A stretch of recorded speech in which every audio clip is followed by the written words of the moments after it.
Ils sont contents d'être dans la maison du Seigneur, de voir tout cela. Amen. Dieu est bon pour chacun. Amen. Amen. Seigneur, c'est vrai que tu es grand. C'est vrai que tu es magnifique. En sachant que ce mot magnifique vient quand même d'un mot qui veut dire grand. Grand. Magnitude. Et aujourd'hui, Seigneur, tu es un grand Dieu qui règne dans nos cœurs, dans nos vies, qui vient pour nous toucher, qui vient toucher nos cœurs, nos pensées, nos corps, si nécessaire. Tu es là, Seigneur, même pour toucher nos circonstances. Et nous te remercions, Seigneur, que ce matin, pour te remercier, te louer, te donner gloire. Dire gloire à Jésus. Il est le roi des rois, le Seigneur des seigneurs. Il règne sur toutes choses. Merci Seigneur Jésus, parce que tu brises, Seigneur, les fers de l'ennemi, tu brises les boucliers, les fers qui sont contre nous. Merci Seigneur Jésus. Nous te louons, te bénissons. Et tu vas toucher les âmes ce matin. Dans le nom de Jésus, tu veux sauver les gens. Tu veux les guérir, tu veux les changer, les transformer par la puissance de ton nom. Merci Seigneur Jésus. Merci pour tout un chacun. Gloire à toi, tu bénis les gens dans ta cours de route aussi. Tu les gardes, Seigneur. Merci Seigneur de les bénir abondamment. Merci Seigneur Jésus. Amen. Et bien, on va chanter un chant qui nous dit les yeux fixés sur Jésus. Vous avez les yeux fixés sur Jésus? Amen. Vous avez les yeux fixés sur le problème? Non. Vous avez les yeux fixés sur quoi alors? Sur Jésus. Vous avez les yeux fixés sur Jésus. Et où est-ce qu'il est Jésus? Ici. Là? Là? J'espère qu'elle est là aussi. Il est aussi devant vous. Il marche, il montre le chemin. Les yeux fixés sur Jésus. Je le suis pas à pas. Comme la brebis du Seigneur. Amen. Amen. Jusqu'à ce qu'il vienne me chercher un jour. Il me conduira là-haut. Amen. On va chanter ce chant. Les yeux fixés sur Jésus, je ne suis pas car en lui est le salut, à tout la le salut qui me conduit, au sein de l'unité, et contre la vie, le libre que le dit, à tout Jésus pour ami, quel que soit le chemin, je sais marier sous les maris, l'amour de ma cœur.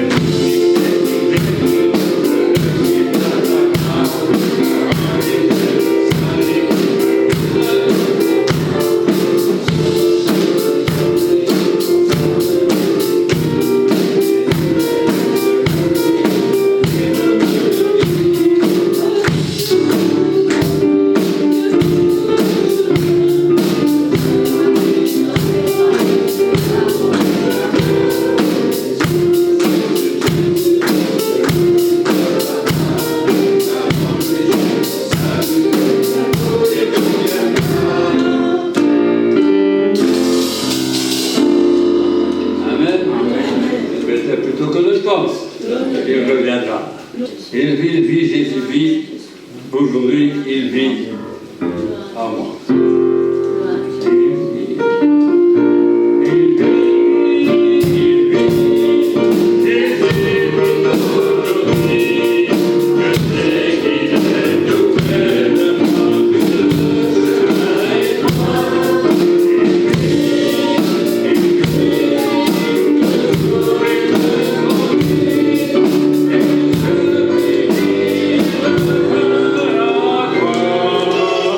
Je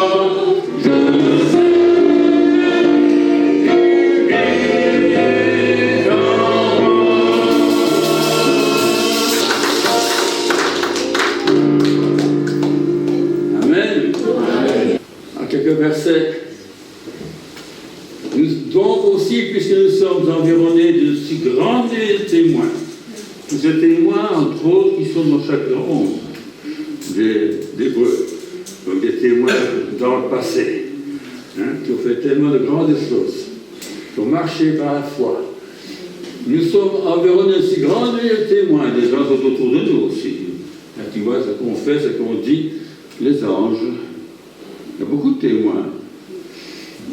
Rejetons tout fardeau et le péché qui nous enveloppe si facilement et courons avec persévérance dans la carrière, la route qui nous est tracée, qui nous est ouverte, ayant le regard sur Jésus, le chef et le consommateur de la foi, qui, en vue de la joie qui lui était réservée, a souffert la croix, méprisé l'ignominie et s'est assis à la droite de Dieu. Amen. Eh bien, aujourd'hui, c'est le jour du grand jogging à Verviers. Les gens joguent. Pas qu'au jour. Alors, le grand jogging de Verviers. Quand il y a le jogging, il y a des choses qu'il faut faire. D'abord, un tracé, il faut suivre. On ne peut pas courir n'importe où, n'importe comment dans un jogging. Vous êtes d'accord, on parle d'un certain endroit, parfois on fait un rond, et on perçoit autant qu'on tourne en rond, on a passé toutes les journées à courir. Et puis il faut un bon entraînement. Il n'est pas question, n'est-ce pas, que vous commencez à faire un marathon, n'est-ce pas, du jour au lendemain, sans que vous êtes au moins un petit peu entraîné. Il faut une bonne condition physique. Si le docteur dit que votre cœur a un problème, et vous aimez que vous ne couriez pas de trop, que vous vous reposiez, pas trop fatigué, vous n'allez pas aller par 30 degrés de chaleur, pas courir dehors. Bon. Et il faut aussi persévérer. C'est bien de commencer, c'est mieux de finir, si possible. D'accord? Et Jésus a fait tout cela. Pas Jésus, en vue de la joie qui était réservée. Nous, les gens courent pour pas grand-chose. Ils vont faire le jogging de Verviers, et après ils vont avoir quoi? Celui qui a gagné, il va peut-être un petit peu d'argent. Le dernier, il ne va rien du tout. Juste la joie, la satisfaction d'avoir couru jusqu'au bout. Voilà. S'être surpassé, peut-être. Mais on n'a pas grand-chose comme récompense ici-bas. Mais celui qui court, comme Jésus a couru, il a couru en vue de la joie qui lui était réservée. Il savait qu'après ici, quand il finirait la course, il arriverait au ciel. Amen. Et il y avait une joie qui lui était réservée. La joie de la victoire, la joie d'avoir une famille, la joie d'avoir vu qu'il y avait une raison de courir comme il a couru, d'avoir souffert comme il a souffert. Il y a une raison, c'est pour avoir une famille là-haut, dans le ciel avec lui, afin que ceux qu'il m'a donnés soient avec moi, afin qu'ils voient ma gloire, la gloire que tu m'as donnée. Et ça, et Jésus a couru jusqu'au bout. Et nous aussi, on va courir jusqu'au bout. Les yeux fixés sur Jésus. Il y a un but. Les yeux fixés sur Jésus. Je le suis pas à pas. Et comme dit Paul, je cours. Je cours. Je ne regarde pas derrière moi, je vais de l'avant. Et j'avance, et j'avance, et je persévère. Vous avez besoin de persévérance, dit-il le verset précédent de ce qu'on a lu. Vous avez besoin de persévérance afin d'arriver là, à la fin. Amen. Courageusement. Et on s'entraîne, on lit la Bible, on prie, on s'encourage mutuellement. Amen. Et on avance. Pour avoir une bonne condition spirituelle, à défaut d'avoir une condition physique, au moins qu'on ait une bonne condition spirituelle, et qu'on puisse courir, suivant Jésus, en disant, voilà, on suit, c'est pas le lièvre, hein, Jésus c'est mieux que ça. Et on arrivera au bout, mais il faut persévérer. Celui qui persévérera jusqu'au bout sera sauvé. Voilà, ça c'est là ce qu'on a vu. Courons avec persévérance dans la carrière qui se souvient. On ne court pas n'importe où, n'importe comment. On doit courir ce tracé que Dieu nous a fixé. Garder son couloir, comme on dit les grands coureurs de l'athlétisme. Si tu n'es pas dans ton couloir, tu passes ton couloir à côté, tu seras éliminé. Vous savez ça, hein? Il faut vraiment courir dans le tracé que Dieu vous a donné. Eh bien, après cela, qu'est-ce qu'il y a? Notre Père nous dit, tous ceux qui combattent s'imposent toute espèce d'abstinence et le font pour obtenir une couronne corruptible. Car dans le temps, ils avaient une couronne de laurier. Et après quelques jours, ils étaient à la poubelle parce que c'est tout fané. D'accord. Et nous, je vois les gens qui courent, qui font des coupes, qui vont gagner quelque chose. Et puis l'année prochaine, on vous dira, qu'est-ce qu'a gagné le jogging 2023 ? Mais personne ne le sait, ça n'a gagné pourtant. On a déjà oublié. Ça sert à quoi d'avoir gagné alors si tout le monde oublie? Hein? Il vous fait pour une couronne incorruptible, Amen. qui n'est pas fait de laurier, ni même d'or ou de plate, mais qui est éternelle. Amen. Alors courons, ça vaut la peine, combattons, hein? Prenons de l'abstinence, hein? On ne fait pas n'importe quoi. Hein? Un coureur, n'est-ce pas, il fait attention à ce qu'il mange, il fait attention à ses heures de sommeil, il fait attention à ses divertissements, il fait attention à toutes sortes de choses. Pour ne pas être, pour être enfant pour le grand jour. Et nous sommes enfants pour le grand jour. Quand Jésus viendra nous chercher. Amen. Alors on doit s'abstenir de toutes les œuvres charnelles, comme dit la Bible, toutes les convoitises, toutes ces choses-là. Veiller sur notre âme, veiller sur notre conduite, sur notre marche. Et courir, continuons à courir. Persévérons jusqu'au bout. Ne nous décourageons pas. Bien sûr, des collines parfois, et parfois des ronces et des pics. Mais on continue à courir. Les yeux fixés sur Jésus. Qui suis-je pour que le roi des cieux m'ouvre ses bras, perdu mais trouvé par sa grâce, son amour pour moi. Amen. Qui suis-je pour que le roi des cieux m'ouvre ses bras, perdu mais trouvé par sa grâce, son amour pour moi, son amour pour moi.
Je crois qu'elle a dû passer par Olympe, le terme olympique.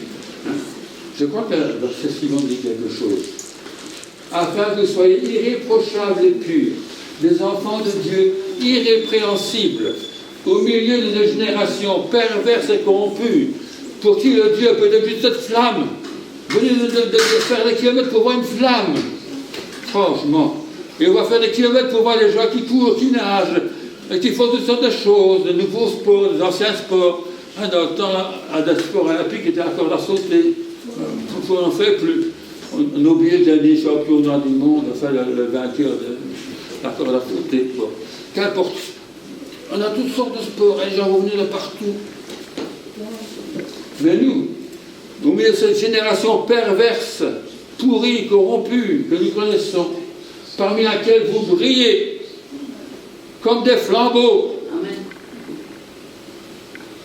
C'est pas une flamme olympique qu'ils ont besoin, c'est la flamme des chrétiens. Amen. Ils sont des flambeaux qui brillent dans ce monde de ténèbres. Où il y a toutes ces ténèbres autour de nous, où les gens donnent n'importe quel Dieu. Qu'on puisse avoir une flamme de chrétiens purs, une flamme pure, une belle flamme, qui brille pour Jésus. Amen. Amen. Et qui est cette flamme que vous portez bien haut? C'est personne qui va vous aider peut-être. Ah, Gédéon avait des flammes. Vous vous rappelez Gédéon? Hein? Qui connaît Gédéon? Pas de s'animer, hein, ceux qui sont dans la Bible. Ben, Gédéon avait 300 hommes. Ils ont entouré une vallée dans laquelle se trouvait une armée de Madianites, de Moabites. Ils étaient là. C'était l'ennemi. Ils étaient armés d'une torche, d'une cruche et une épée. 300 hommes sur la colline. en pleine nuit. Ils ont brisé leur cruche. Et les gens, les soldats, se sont réveillés en entendant le bruit. Ils ont aussi joué la trompette. Tam, tam, tam, tam, tam. Ils ont réveillés. Amen. Ils n'ont pas chanté « Tout ça cohorte », mais en tout cas, ils étaient debout. Et ils ont vu toutes ces montagnes illuminées de flambeaux. Ils se disent « Aïe, aïe, aïe, aïe, aïe ». Il y a tous ces sentinelles, les Juifs sont là autour de nous, les soldats sont sûrement parmi le camp, et les gens se sont levés, pris de panique. Et dès qu'ils voient une ombre, ils croient que c'était un Juif, ils ont été attaqués, et se sont entretués comme ça dans le camp. Pendant que 300 hommes restaient sur la colline, brandissant leurs flambeaux, jusqu'à ce que tout le monde prenne la fuite, ceux qui restaient en tout cas. Alors là, ils ont mis leurs flambeaux de côté, ils ont pris leur épée. D'accord? Eh bien, nous, comme Gédéon, que nous puissions être sur la colline, de Verviers peut-être, la région, avec un flambeau. La ville n'a pas besoin de lumière ni de la lune pour l'éclairer, car la gloire de Dieu l'éclaire et l'agneau est son flambeau. Amen. Et j'ai inscrit Jésus notre flambeau. Élevons-le bien haut, à bout de bras, que tout le monde voie votre flambeau. Amen. Que les gens sont plus intéressés par le flambeau de Jésus que par la flamme olympique. Quitte à ce qu'on vide les stades pour remplir les églises. Amen. Par la gloire de Dieu. Brillez, soyez purs, une belle flamme qui ne noircit pas le globe, mais qui est bien pure, bien propre, irréprochable, pure devant Dieu. Amen. Et bien, on va chanter peut-être encore un chant. Nous marchons dans la lumière de Dieu. On va chanter en français. Hein. Je ne crois pas qu'on a l'espagnol. Il y a des sons espagnols? Oh, on va regarder l'espagnol.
Nous marchons à la lumière de Dieu. Amen.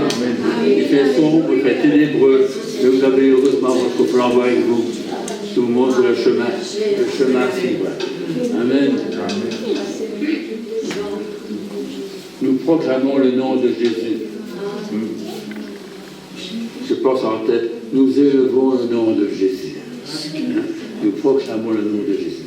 Nous proclamons le nom de Jésus. Nous proclamons le nom de Jésus. Nous proclamons le nom de Jésus. Nous proclamons le nom de Jésus.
laissé les enfants gagner l'école dimanche. Que Dieu les bénisse aussi. Amen. Et leur magnifique. Voilà que nous chantons ce chant. Encore par la Sainte-Seine. De son trône, de clarté, du ciel, de pureté. De son trône, de son ciel.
Jésus-Christ, il est Seigneur. Amen. Toute langue confessera. Alléluia. Tout genou fléchira.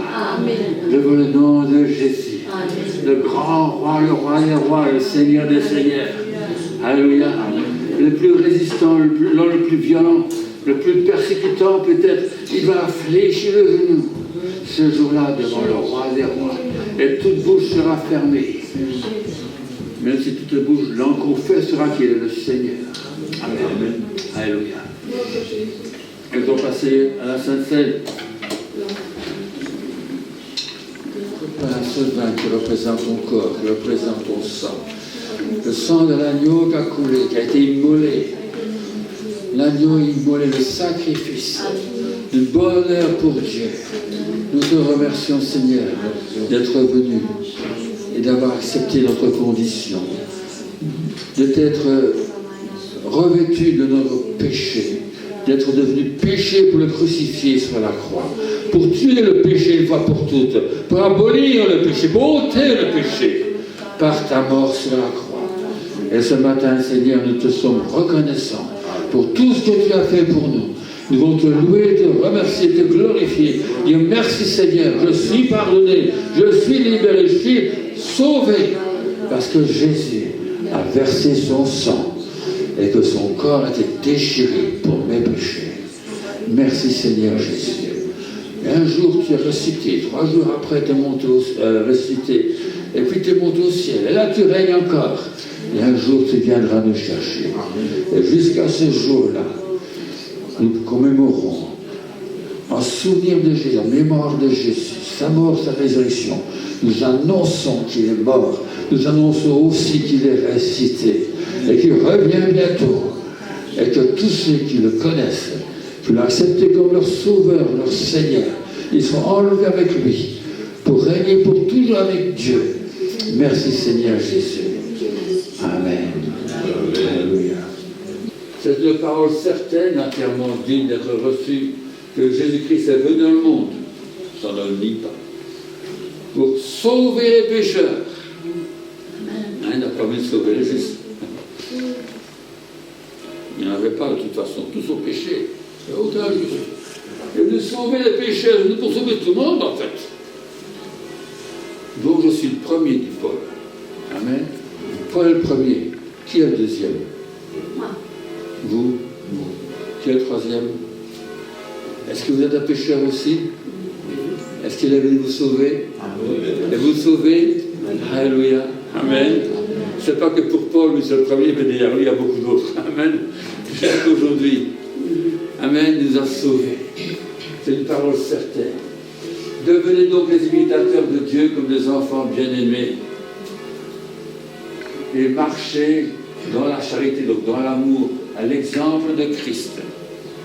C'est vrai, nous marchons, nous courons derrière lui, on a chanté. Qui nous a aimés et qui s'est livré lui-même à Dieu. Ah oui, il ne s'est pas livré aux Romains. Il s'est livré à Dieu.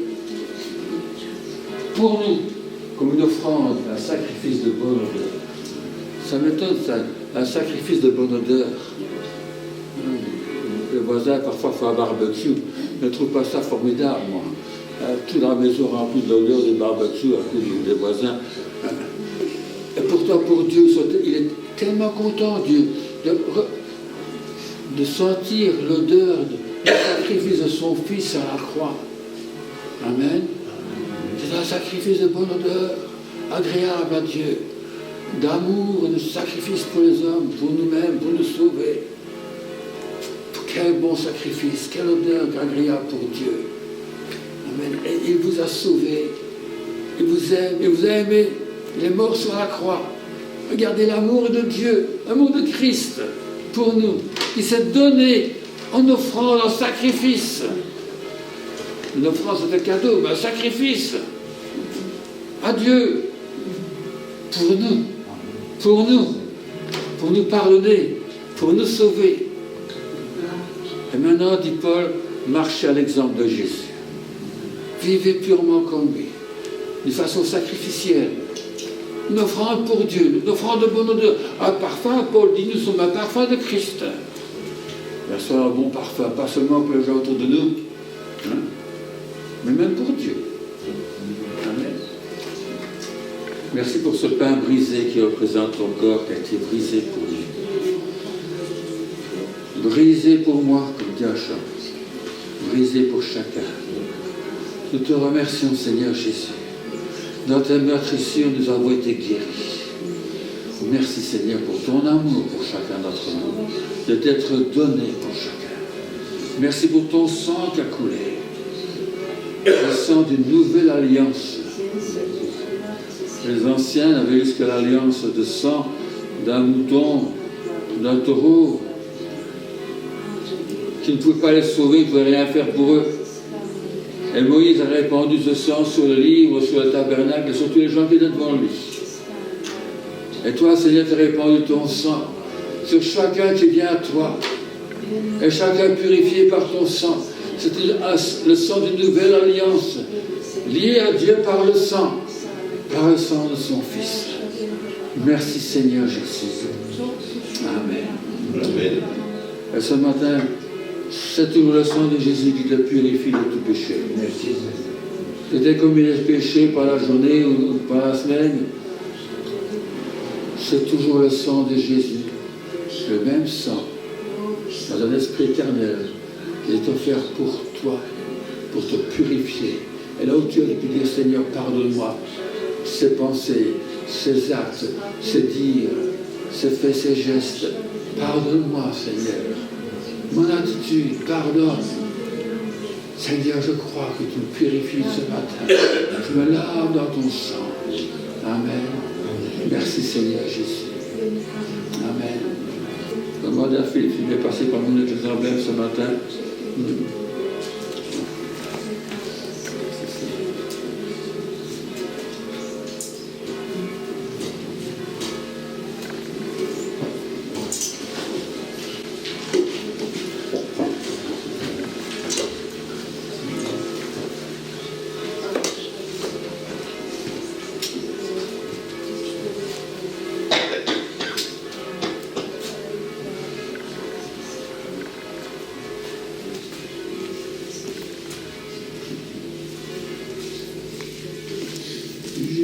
Jésus-Christ est Seigneur, il est sorti du tombeau, il est Seigneur.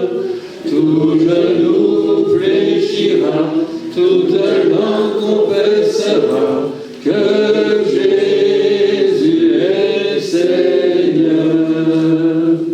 Jésus-Christ est Seigneur, il est Seigneur. Il est sorti du tombeau, il est Seigneur. Tout genou fléchira, toute langue confessera que Jésus est Seigneur. Jésus-Christ est Seigneur. Il est le Seigneur. Il est sorti du tombeau, il est Seigneur. Tout genou fléchira, toute langue confessera que Jésus est Seigneur. Je confesse ce matin que Jésus est mon Seigneur. Qui veut confesser Jésus est Seigneur avec moi? Je confesse ce matin que Jésus est mon Seigneur. Il est mon Seigneur. Il est mon Seigneur. Est-ce qu'il est votre Seigneur? Est-ce qu'il est votre Seigneur? Amen. Dites-le avec moi, Jésus-Christ est mon Seigneur. Que le diable l'entende. Jésus-Christ est mon Seigneur. Que le démon l'entende. Que Jésus-Christ est mon Seigneur. Je confesse que Jésus est mon Seigneur. Alléluia. C'est lui qui me dirige, c'est lui qui me conduit. Je suis le troupeau de son... Nous sommes partis du troupeau. Je suis la brebis de son pâturage, d'accord? La brebis du troupeau, voilà. Que Dieu vous bénisse. Merci Seigneur Jésus. Alléluia. Toute langue confessera. Toute langue confessera. Dans vos problèmes, n'oubliez pas de confesser que Jésus est le Seigneur. Il est le Seigneur. Dans vos maladies, il reste le Seigneur. Dans vos problèmes familiaux, il reste Seigneur. Alléluia. Merci Seigneur. Il est Seigneur de vos finances. Il est Seigneur de votre vie. Il est Seigneur de votre santé. Il est Seigneur de votre tête, de votre cœur, de votre être entier. Il doit être le Seigneur de tout. Il doit être le Seigneur de tout, le corps, de l'âme, de l'esprit. Alléluia. Merci Seigneur Jésus ce matin. Merci Seigneur d'être mort sur la croix pour nous, d'être ressuscité pour nous. Merci Seigneur Jésus. Alléluia. Amen. Amen. Amen. Vous savez, nous avons un nouveau compte pour l'Église. Donc il y a certains qui versaient de l'argent régulièrement sur le compte de l'Église. l'Église a un autre compte que celui qui a été indiqué là. On a parlé d'offrande, on a parlé de sacrifice. On va pas faire sacrifice ce matin. Le Seigneur nous dit de donner comme on a sur le cœur. Amen. Dieu aime ceux qui donnent avec joie et pas par contrainte. C'est un verset biblique aussi. On donne avec joie. Pas parce qu'on est obligé, on dit dans la banque, hein, quelqu'un passait et dit vous gagnez combien? Vous gagnez 275 €, vous avez donc au Seigneur 125 000, c'est pas facile. Mais on donne selon son cœur. Amen. Et certains peuvent être très généreux pour le Seigneur. Il dit, a tellement fait pour moi, bon, je vais donner pour le Seigneur, hein, pour son œuvre. Pour que les gens puissent connaître qui est Jésus.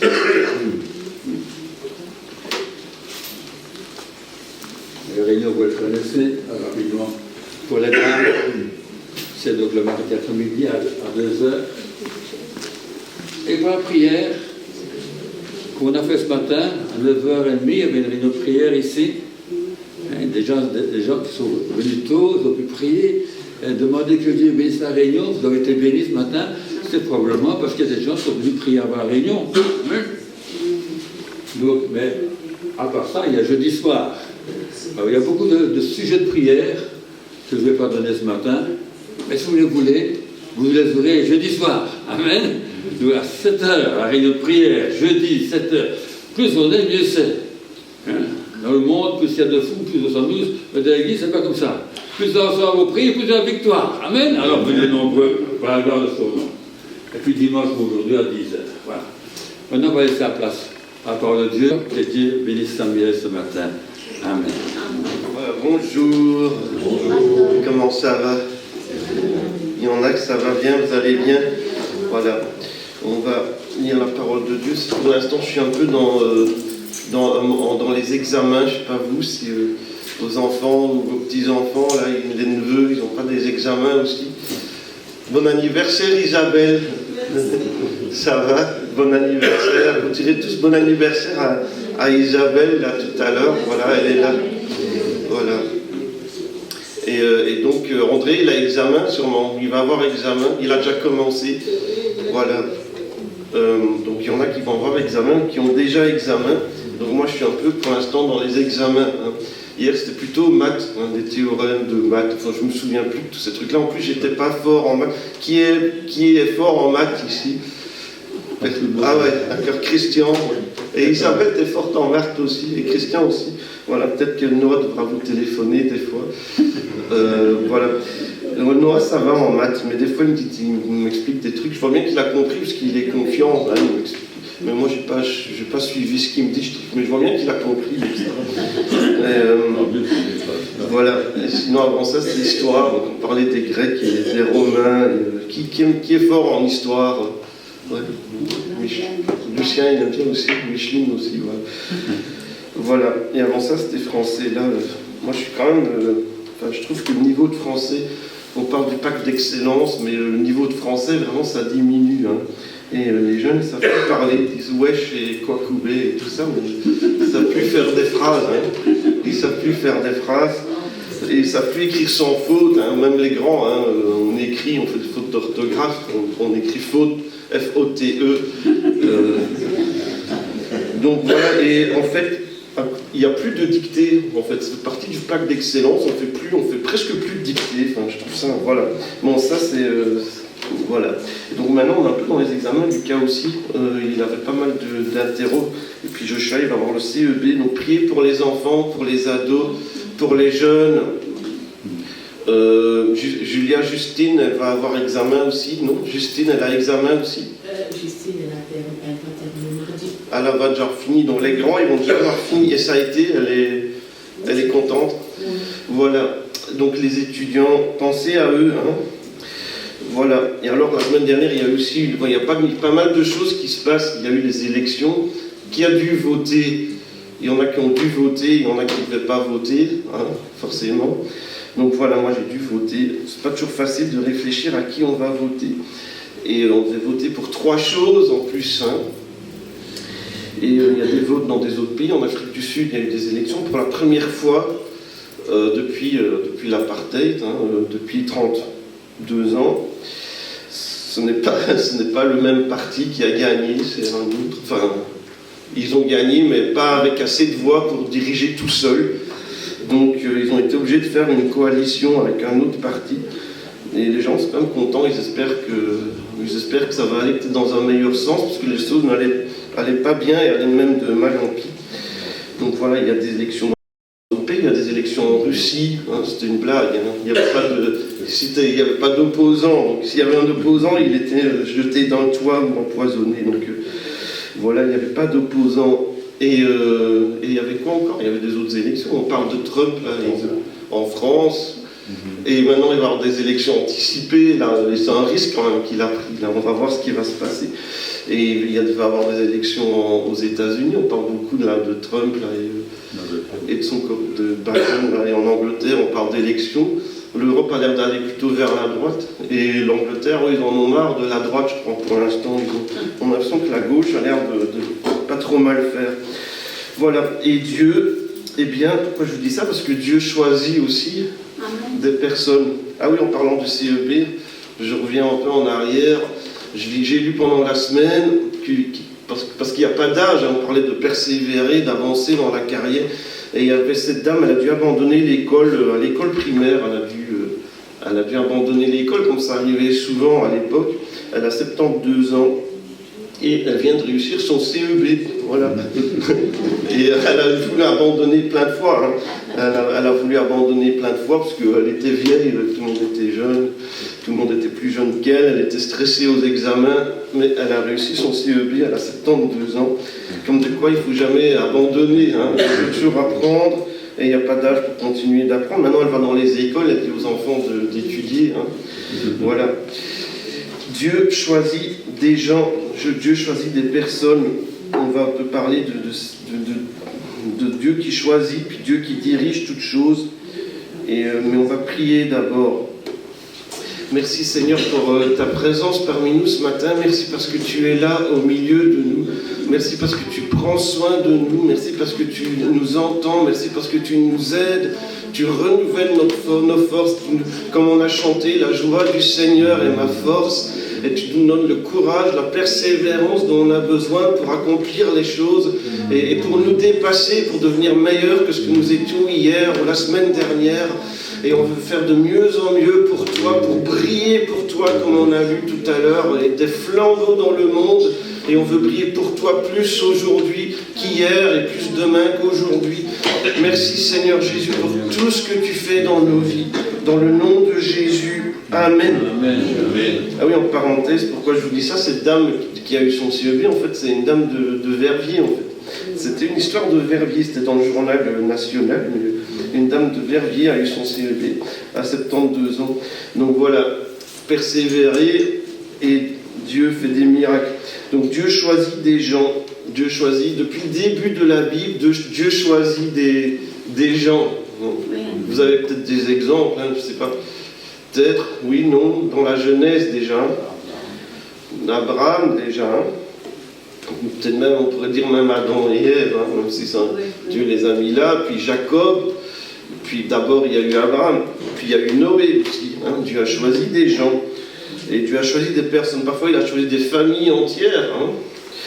Et Abraham, Dieu l'a choisi. Et puis il a choisi d'autres personnes. Il a choisi Jacob, il a choisi Isaac. Puis il s'est révélé. Puis il a choisi un peuple. Et Dieu choisit. Et dans toute la Bible, Dieu choisit. Il choisit encore aujourd'hui. Il a choisi David. Dans le psaume 89, il est écrit: j'ai trouvé David, mon serviteur, je l'ai loin de mon huile sainte, mon bras le soutiendra, ma main le soutiendra, mon bras le fortifiera. Donc Dieu choisit des gens, Dieu choisit des peuples, Dieu choisit un peuple parmi tous les autres, et Dieu choisit des personnes comme David, comme Salomon. Dieu choisit des gens pour être prophètes. Dieu choisit toutes sortes de gens. Dans les Chroniques, il choisit même une maison. Je choisis cette maison. Dans 2 Chroniques 7, verset 16, pour que mon nom il réside à jamais. C'est la maison de Dieu, hein, parce qu'il y a des gens qui disent il n'y a pas besoin d'aller à l'église, Dieu est partout. C'est vrai, Dieu est partout. Mais on parle comme dans la Bible de Dieu qui choisit un endroit où il va se révéler, où il va parler, et que mon nom il réside à jamais. Ce sera un endroit qui sera sanctifié. Et je l'aurai toujours à mes yeux et à mon cœur, c'est dans 2 Chroniques 7, verset 7. Donc Dieu peut choisir un endroit aussi. Et puis dans Acte 9, Dieu avait choisi Paul, malgré que Paul, c'était, on l'a lu, il disait c'est lui qui disait qu'il était le premier des pécheurs, hein, mais c'est pas une compétition. À vrai dire, tous les chrétiens pensent qu'ils sont le premier des pécheurs. Hein. Et objectivement, il y a des gens qui font peut-être des choses pires que Paul et qui deviennent chrétiens, qui donnent leur vie à Jésus. C'est toujours des témoignages extraordinaires qu'on entend, des meurtriers, des trafiquants, des islamistes ou d'autres qui donnent leur vie à Jésus. Ça existe hein, encore aujourd'hui. Acte 9, verset 15, le Seigneur dit à Ananias, va car cet homme est un instrument que j'ai choisi. Ce monsieur qui allait attaquer les chrétiens, emprisonner les chrétiens, c'était un instrument que Dieu avait choisi pour porter mon nom devant les nations, devant les rois, devant les fils d'Israël. Voilà, on n'aurait peut-être pas dit, hein, c'est un instrument que j'ai choisi. Et il n'était pas encore sauvé à ce temps-là. Mais Dieu l'avait déjà choisi. Et en plus, on dit déjà, c'est un instrument. C'est un instrument que j'ai choisi pour porter mon nom devant les nations, les rois. Justement, parce qu'on parlait des élections, pour porter mon nom devant les rois, devant les autorités, devant toutes les nations, devant les fils d'Israël, que les gens sachent qu'il y a un Dieu. Ce qui est moins agréable, c'est le verset qui suit, évidemment, parce qu'on aime bien, hein, on aime bien d'être choisi.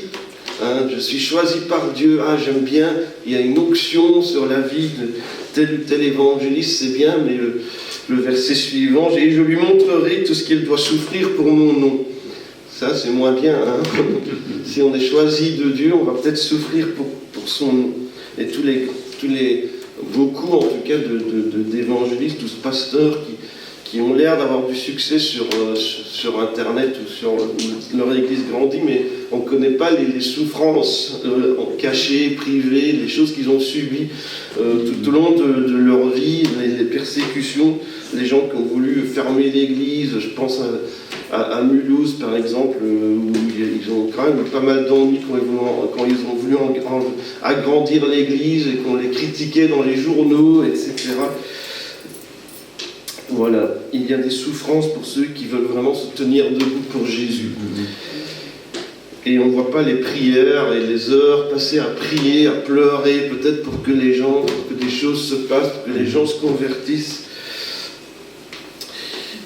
Dieu choisit des gens, et des gens qui vont souffrir pour le nom de Jésus. Jérémie 1, verset 5, tu n'étais même pas né.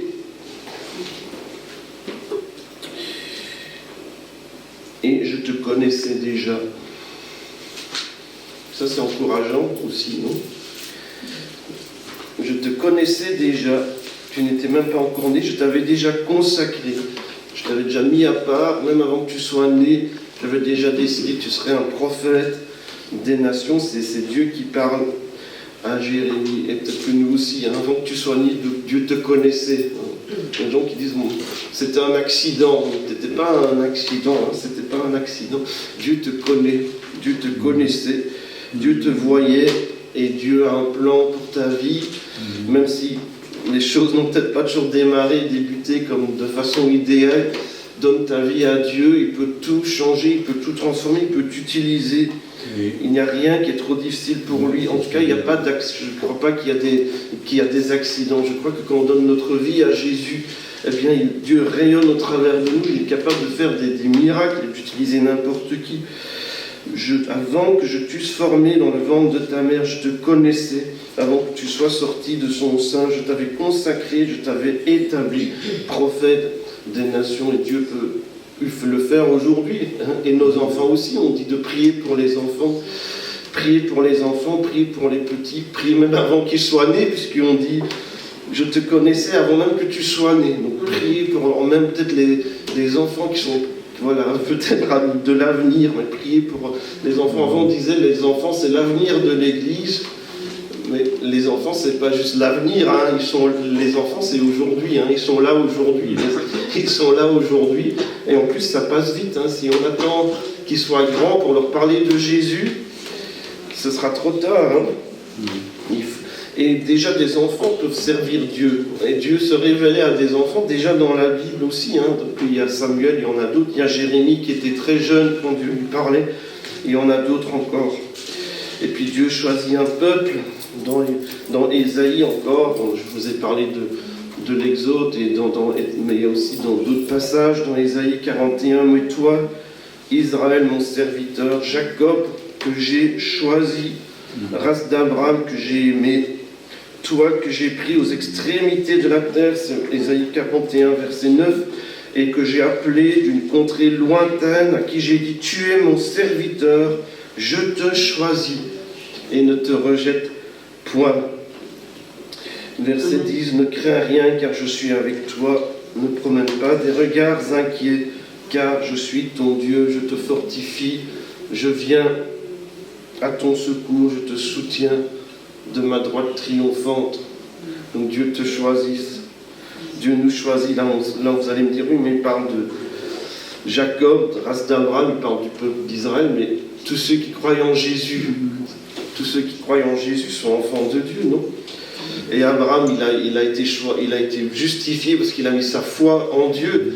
Hein, donc on pourrait dire que tous ceux qui mettent leur foi en Dieu, qui mettent leur foi en Jésus, comme Abraham, eh bien, sont enfants de Dieu et sont de race d'Abraham.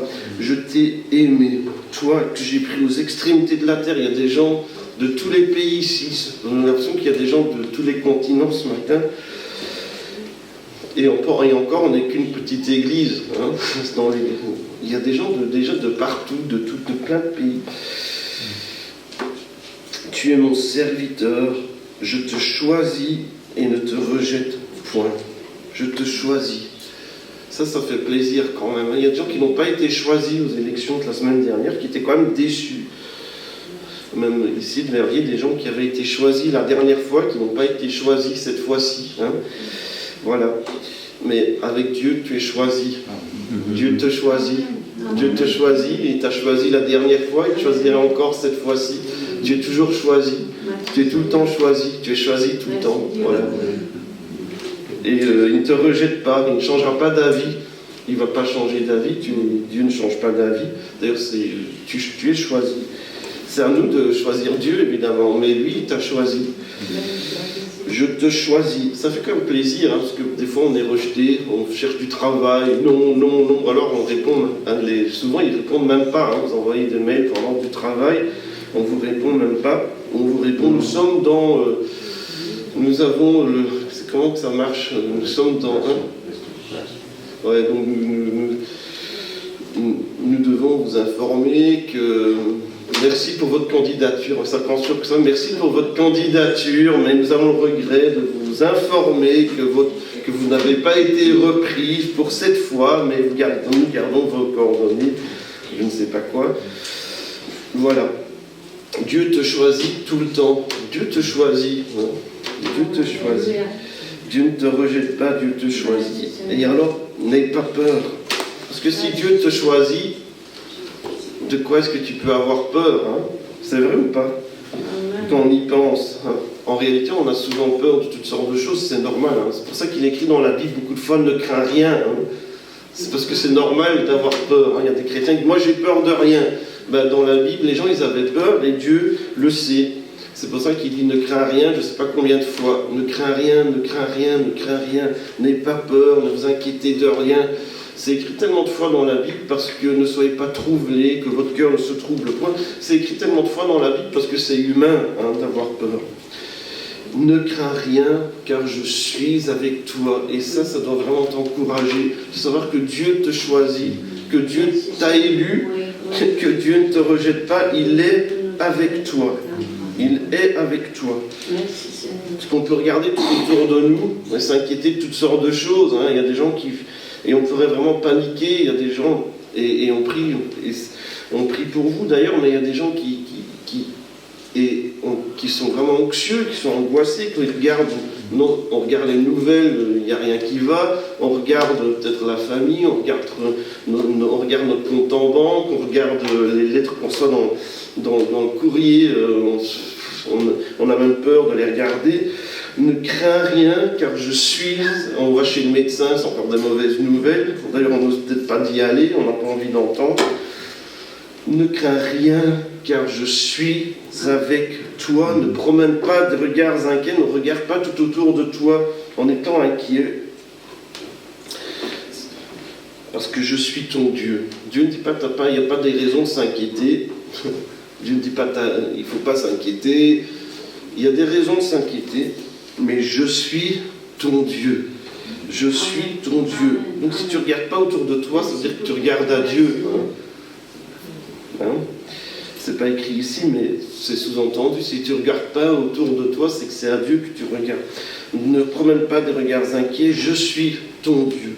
Je te fortifie. Je viens à ton secours. Il ne dit pas comment il va faire. Il ne dit pas comment il va venir à ton secours. Il ne dit pas comment il va te fortifier.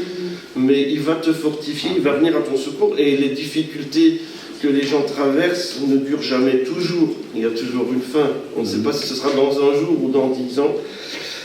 Il y a toujours une fin. Je te fortifie, je viens à ton secours, je te soutiens. Donc je te rends capable de traverser. Parce que parfois on se dit, je ne vais jamais arriver, je ne vais jamais traverser. Je ne vais jamais pouvoir... si ça dure encore, je vais craquer, quoi. Mais Dieu dit, non, je te soutiens. Je te soutiens de ma droite triomphante. Parce que Dieu triomphe. Dieu gagne des combats, Dieu glorieux. Je te choisis. Je te choisis. Dieu te choisit. Dieu dit à chacun ce matin, je te choisis. Je te choisis. Chaque personne qui est là, je te choisis. La semaine dernière, on a lu dans Éphésiens, on est choisi en Jésus. On a lu dans Éphésiens, vous vous souvenez, c'est Philippe qui avait lu, et on va relire ce passage en partie, Éphésiens 1, verset 3. Béni soit Dieu, le Père de notre Seigneur Jésus-Christ. Justement, on a parlé de la fête des Pères aussi la semaine dernière. Je vous encourage à regarder à nouveau, si vous n'étiez pas là, et même si vous étiez là, la vidéo, parce qu'il y avait plein de bons conseils. Ceux qui étaient là, ils pourront dire ce que c'était vrai. Donc allez retourner voir la vidéo sur notre chaîne YouTube. Béni soit Dieu, le Père de notre Seigneur Jésus-Christ, qui nous a bénis de toutes sortes de bénédictions spirituelles dans les lieux célestes en Christ. Donc on ne le voit peut-être pas encore maintenant sur la terre, mais vous êtes bénis dans le ciel. En lui, donc en Jésus. En Jésus, Dieu nous a élus. Tu as été élu. Tu as été choisi. Avant la fondation du monde, ça c'est encore, parce que Jérémie c'était avant qu'il soit né. Ici c'est avant même que le monde ait été créé, Dieu te voyait déjà et il t'avait déjà choisi. En lui, Dieu nous a élus en Jésus. Avant la fondation du monde, c'est important le en lui, en Jésus. Il n'y a pas de salut en aucun autre qu'en Jésus. Il nous a choisis avant la fondation du monde, donc même avant d'avoir tout créé, Dieu avait décidé, ceux qui croiraient en Jésus, eh bien je les choisirais, ils seraient choisis. Pour que nous soyons saints, il nous a choisis, pourquoi ? Pour que nous soyons saints. Ça ne veut pas dire parfait, sans défaut, ça veut dire mis à part. Par contre, le mot suivant, ça veut dire sans défaut, irrépréhensible, ça veut dire qu'on n'a rien à vous reprocher. Pour que nous soyons saints et irrépréhensibles devant lui. Donc on peut se tenir dans la présence de Dieu, devant lui. Donc on peut aller dans la présence de Dieu et on a le droit de se tenir dans la présence de Dieu à cause du petit mot qui commence le verset, en lui, en Jésus. Nous sommes en Jésus, alors on peut venir dans la présence de Dieu et il nous voit saints et sans défaut parce qu'on est en Jésus. Il nous a prédestinés, ça veut dire qu'il nous a destinés à l'avance, il a décidé à l'avance, il a déterminé à l'avance qu'on serait ses enfants. Donc, puisqu'on parlait justement de la fête des pères, ça va bien aussi. Dieu avait déjà décidé à l'avance que vous seriez ses enfants et qu'il vous adopterait par Jésus. Donc il n'y a pas d'autre façon. Comment est-ce qu'on est adopté par Dieu? Par Jésus. Parce qu'il y a des gens qui vont dire, moi je crois en Dieu, mais je ne crois pas en Jésus. Il n'y a pas de façon de pouvoir se tenir saint et répréhensible devant lui sans passer par Jésus. Il n'y a pas de façon d'être adopté et d'être ses enfants d'adoption sans Jésus. Selon le bon plaisir de sa volonté. Donc Dieu fait ce qu'il veut, et ce qu'il veut c'est bon. À la louange de la gloire, de sa grâce qu'il nous a accordée en son bien-aimé. Son bien-aimé, c'est encore Jésus. On ne parle que de Jésus, en fait. C'est Jésus. C'est Jésus qu'on veut mettre en avant. C'est Jésus qui est élevé. C'est par Jésus qu'on est sauvé. C'est en Jésus qu'on se présente devant Dieu. C'est en Jésus qu'on est élu. C'est en Jésus qu'on a toutes sortes de bénédictions dans les lieux célestes. Et c'est pour la gloire de Dieu, la grâce qu'on a reçue en Jésus, le bien-aimé de Dieu. Et voilà, Dieu t'a choisi et béni, on veut le louer, béni soit Dieu. Louer, bénir, ça veut dire du bien. Dites du bien de Dieu. Louer Dieu, ça veut dire la même chose, hein, dire du bien, dire des bonnes choses. Hein. Dites du bien de Dieu, le Père de notre Seigneur qui nous a bénis, qui nous a vraiment fait du bien. Il nous a fait du bien. Peut-être que béni, c'est pas juste dire du bien, c'est peut-être aussi faire du bien. Hein. Il nous a fait du bien, de toutes sortes de bienfaits, de bonnes choses dans les lieux célestes en Christ. Et il y a des choses que Dieu réserve pour vous, il y a des promesses de Dieu, et vous avez vraiment un avenir en Jésus, et vous pouvez vraiment vous confier en lui. Il y a des choses que peut-être que vous allez déjà vivre ici-bas, mais ce qu'on sait, c'est qu'on peut avoir cette assurance qu'un jour nous serons dans sa présence, et qu'on sera vraiment dans la joie, dans le bonheur pour toujours. Il y a toutes sortes de bénédictions dans les lieux célestes en Christ. Et déjà, de pouvoir se tenir devant lui dans sa présence. Tu as le droit de te tenir dans la présence de Dieu, devant lui, en Jésus. Tu as le droit de tenir dans la présence de Dieu. Et il t'a choisi pour que tu sois saint. Il t'a choisi pour que tu sois différent, pour que tu sois à part, pour que tu sois comme tout le monde. Hein. Il ne t'a pas choisi pour que tu sois comme tout le monde, ça ne servirait à rien. Il t'a choisi pour que tu brilles pour lui. Il t'a pas choisi, c'est pas pour être sans tâche pour te vanter. Hein. Regardez, moi je ne pêche pas, moi je suis un bon chrétien. Hein. D'ailleurs, ce serait déjà un péché puisqu'on se vanterait, on serait orgueilleux. Alors, l'orgueil c'est un péché. Hein. Comme le pharisien qui disait merci Seigneur de ce que moi je ne suis pas comme ce pauvre, comme ce monsieur là qui est un pécheur. Regarde Dieu, moi je ne suis pas comme lui. Moi je prie, moi je lis ma Bible et tout ça. Et le premier qui se frappait la poitrine et qui disait Seigneur, aie pitié de moi, il a été pardonné. L'autre, non, puisque il se parlait à lui-même. Voilà, tu es choisi de Dieu et avec beaucoup d'humilité, comme Paul qui disait moi je suis le premier des pécheurs. Mais on dit merci Seigneur parce que je crois dans ce que tu as accompli. Je crois qu'en toi je peux me tenir, moi comme je suis le premier des pécheurs, parce que c'est Paul qui écrit ça aussi. Hein. C'est le même Paul qui dit moi je suis le premier des pécheurs, qui dit je viens me tenir devant Dieu. Parce que c'est la grâce de Dieu. C'est pour ça qu'il dit la louange de la gloire, de sa grâce. C'est la grâce de Dieu. Alors que nous étions encore pécheurs, c'est encore Paul qui dit ça. Lui, le premier des pécheurs, il dit alors que nous étions encore pécheurs, Christ est mort pour nous. Et on peut venir dans la présence de Dieu, on peut se tenir devant le trône de Dieu, et on peut être là dans cet endroit extraordinaire avec tous les êtres vivants et les trompettes et les anges qui crient Saint, Saint, Saint et le Seigneur, Dieu des armées. Et on peut se tenir là, et il écoute nos prières, il nous répond. Quelle grâce!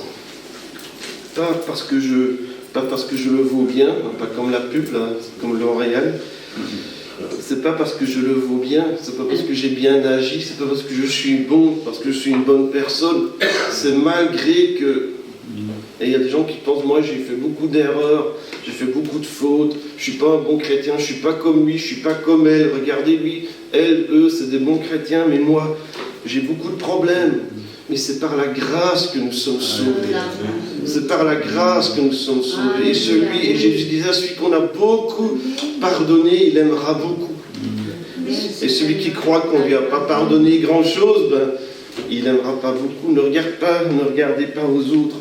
Regardez à Dieu, regardez à Jésus. Ne promène pas des regards inquiets. Peut-être aussi à ce niveau-là, on pourrait regarder autour de nous et s'inquiéter. Moi, je ne suis pas aussi bon chrétien que tel ou tel. Notre Église n'est pas aussi prospère, ou je ne sais pas, que tel ou tel. Ne regarde pas autour de toi. Ne promène pas des regards inquiets. Je suis ton Dieu, je te choisis et Dieu sait ce qu'il fait. Dieu sait ce qu'il fait, mais il attend une chose, c'est qu'on se donne entièrement, qu'on s'abandonne à lui. Qu'on s'abandonne à lui, parce qu'il peut faire des miracles quand on lâche prise et qu'on dit Seigneur, je te donne tout, je te donne tout, je te donne tout. Prends ma vie et je te fais confiance, tu sais ce que tu fais. Dieu te choisit, Dieu t'a élu. Dieu t'a élu. Et on va continuer un petit peu, en parlant encore des élections. Il y a des gens qui ont été élus, justement, des gens qui ont été choisis. Il y en a qu'on aime bien, il y en a qu'on n'aime pas. Sur les réseaux sociaux, dans les médias, on aime bien critiquer les uns et critiquer les autres.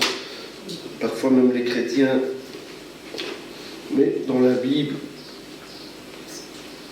on nous dit, dans Romains 13, verset 1, que toute personne soit soumise aux autorités supérieures, car il n'y a point d'autorité qui vient de Dieu. C'est Dieu qui est le roi sur tout, c'est Dieu qui règne sur tout. Et nous, on peut venir dans la présence de ce Dieu-là qui règne sur tout. Et s'il y a des autorités, c'est Dieu qui les a instituées. C'est pourquoi celui qui s'oppose à l'autorité résiste alors que Dieu a établi. Ceux qui résistent attireront une condamnation sur eux-mêmes. Ça fait réfléchir quand même, mais je vous en parlerai peut-être après, à la question de... Et si les autorités font des mauvaises lois ou agissent mal? Mais on va en parler après. Ce n'est pas pour une bonne action, c'est pour une mauvaise que les magistrats sont à redouter. Donc les gens qui ont peur de la police, souvent c'est parce qu'ils sont peut-être coupables de quelque chose, hein, si vous n'avez rien fait de mal. Mais bon, là encore, il y a des abus aussi. Hein. Les policiers ne sont que des êtres humains. Veux-tu ne pas craindre l'autorité? Fais le bien et tu auras son approbation.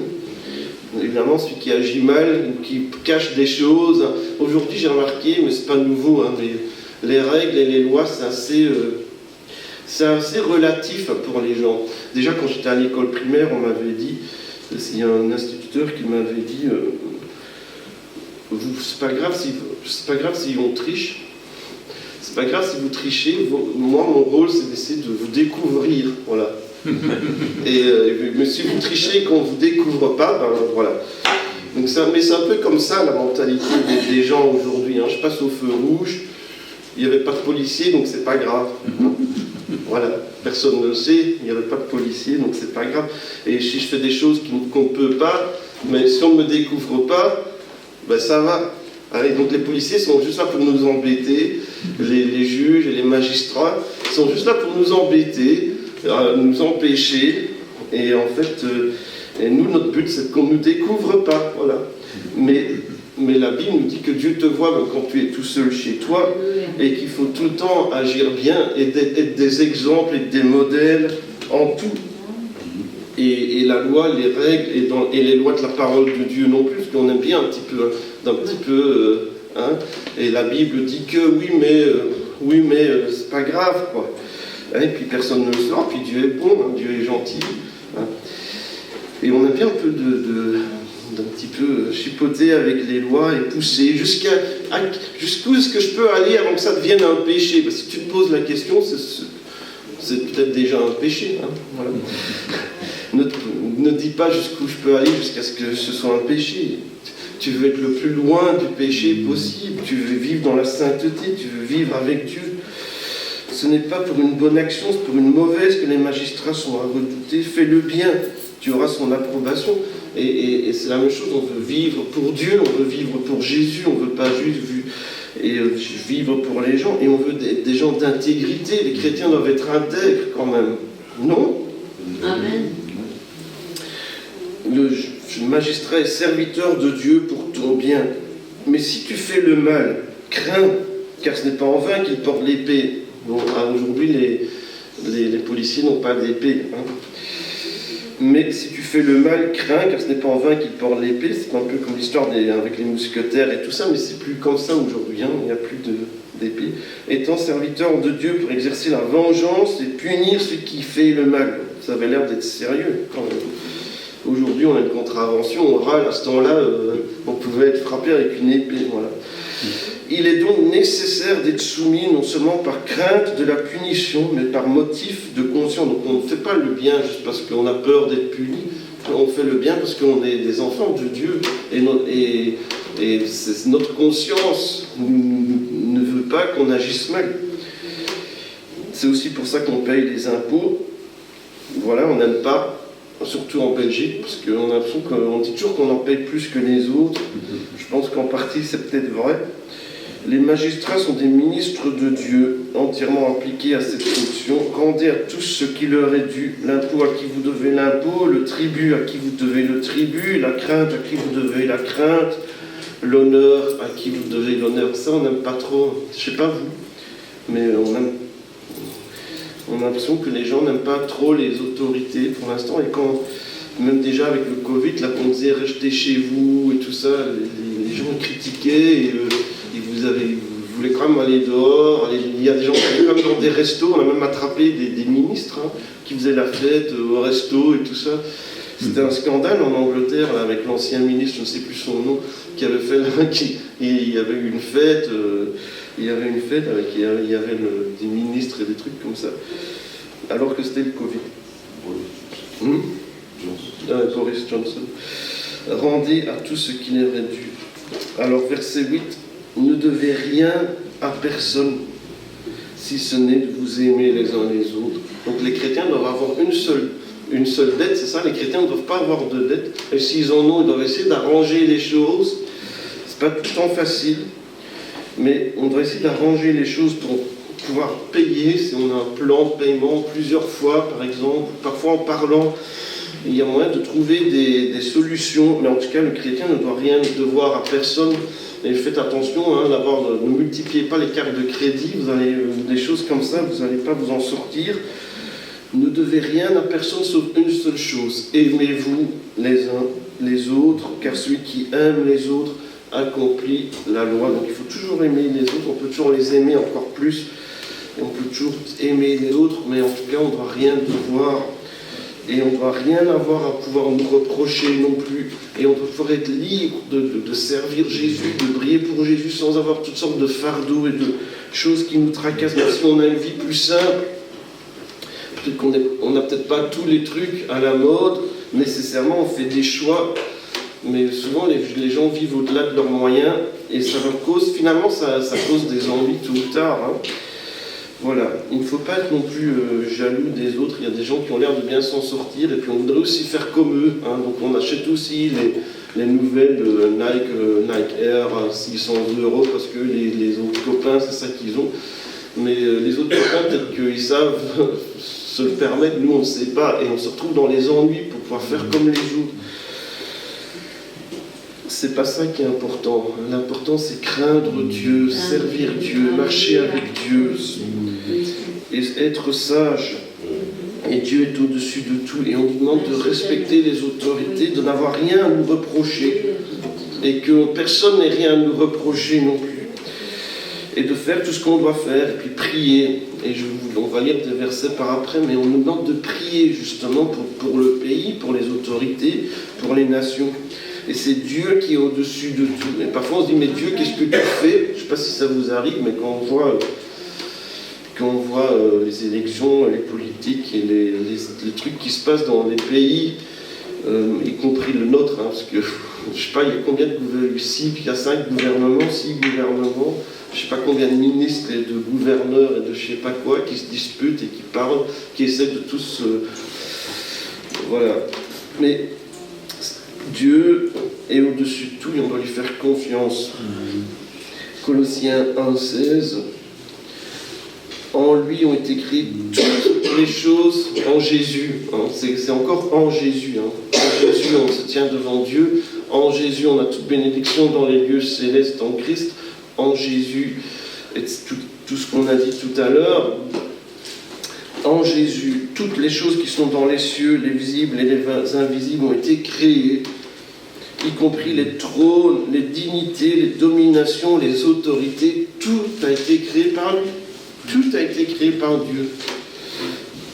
Et on doit lui faire confiance. Et on doit s'accrocher à Dieu, dire Seigneur, je te fais confiance et je prie et je cherche ta face et je veux vivre pour toi. Mais, et donc, comme je vous ai dit tout à l'heure, et si les autorités font des mauvaises voies ou nous empêchent de servir Dieu ou de servir Jésus, alors c'est là qu'on va y venir. Si les autorités vous empêchent de servir Jésus, de parler de Jésus. Acte 5, verset 27, c'est le verset le plus connu, mais il y en a d'autres aussi. Ils les amenèrent et les présentèrent au Sanhédrin. Le souverain sacrificateur les interrogea en ces termes. Ne vous avons-nous pas expressément défendu d'enseigner ce nom-là, le nom de Jésus? Ça dérangeait les gens. Ça dérange encore les gens. Voici, vous avez rempli Jérusalem de votre enseignement. Et vous voulez faire retomber sur nous le sang de cet homme. Il disait, c'est à cause de vous, c'est vous qui l'avez crucifié. Pierre et les autres répondirent, il faut obéir à Dieu plutôt qu'aux hommes.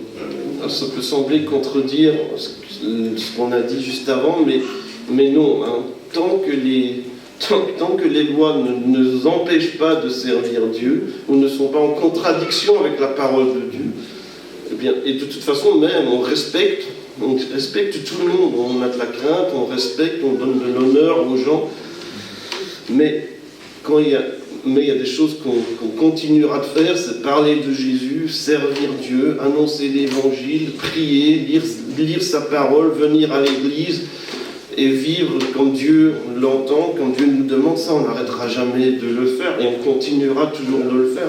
Et donc les premiers chrétiens étaient révolutionnaires dans un sens, pas dans le sens où ils étaient violents et ils faisaient des révolutions et des guerres civiles, mais d'une façon, même le fait de dire Jésus est Seigneur, c'était révolutionnaire parce que c'était Jules César, le Seigneur des Romains.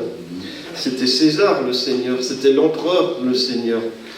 Jésus est Seigneur, c'est ce qu'il proclamait et c'est comme ça qu'il vivait. Jésus est Seigneur, on vous respecte, on respecte les lois des pays dans lesquels nous sommes, on est reconnaissant d'avoir été accueillis dans ces pays, de pouvoir vivre dans ce pays, de pouvoir travailler dans ce pays, de pouvoir prospérer, grandir, mais on n'arrêtera pas de servir Dieu, on n'arrêtera pas d'obéir. Si le choix vient entre obéir à Dieu ou aux hommes, on obéira toujours à Dieu. Il faut obéir à Dieu plutôt qu'aux hommes. Mais encore une fois, c'est seulement s'il y a une contradiction, hein, parce que les chrétiens, je n'ai pas dit qu'il ne faut pas obéir aux autorités, j'ai dit qu'il faut obéir aux autorités, sauf quand il y a des contradictions avec ce que Jésus nous demande de faire. Et alors il faut lire sa parole, évidemment, parce que sinon on ne sait pas ce que Jésus nous demande de faire, évidemment. Hein. Ils ont été arrêtés et ils ont dit il vaut mieux obéir à Dieu plutôt qu'aux hommes. Ils ne vont pas se soumettre, se conformer aux autorités lorsqu'on leur interdit de faire ce que Dieu leur avait dit de faire. Il y a d'autres exemples dans Daniel 3, verset 16. Les amis de Daniel, eh bien, il y avait cette loi Par exemple, c'est un exemple ici justement d'une situation, dans l'exemple de Paul, ils voulaient parler de Jésus, on voulait les empêcher de parler de Jésus, ils n'allaient pas arrêter de parler de Jésus. Mais les autres lois, ils les respectaient toutes, mais ils n'allaient pas arrêter de parler de Jésus. Dans l'exemple de Daniel, on avait dit, tous ceux qui ne se prosternent pas contre la grande statue que j'ai élevée seront jetés dans une fournaise ardente, donc on peut dire en prison ou auront une amende.